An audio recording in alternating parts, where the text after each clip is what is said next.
to make sure that the facts were correct before bringing this information to the other house guests. I mean, it was an impossible situation to be in that definitely weighed heavily on myself. And the only thing worse that I could think of than the actual situation was if I were to be spreading any sort of misinformation of things I might have misheard, things I might have misunderstood, coming from Kyle. Then, of course, you have Direfest thrown into the whole mix of that, and that impacted the timing. Ultimately, I wanted to be confident in what I was saying before I brought it to the house.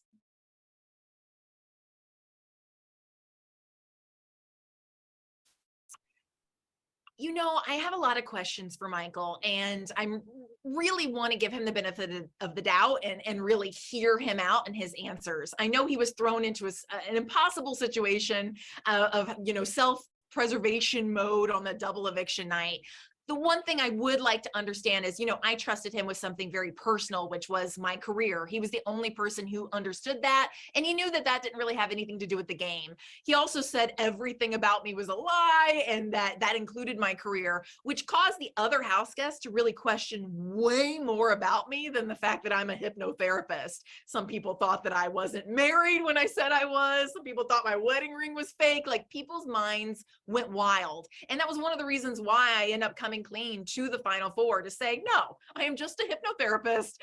I help people, quit smoking and lose weight. Like, there's nothing scary about that or me. I like to help people. And I just wanted people to understand that wherever their minds were going, and by leaving this open-ended, that I was not nearly as much of a threat as he painted me out to be. I'm sure, well, I don't know if I'm sure, but I hope that he does regret some of the things that he said, considering that we were so close. But I definitely want to hear him out and see where we go from there.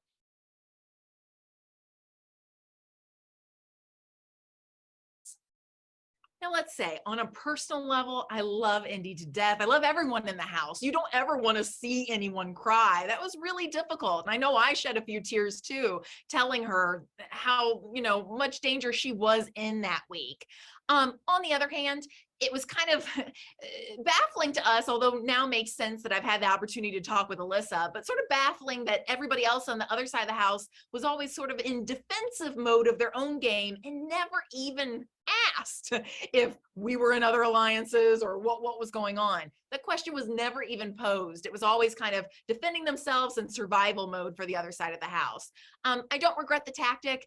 Was never asked the question. And we had our own doubts as well. But you do what you have to do to continue on in this game.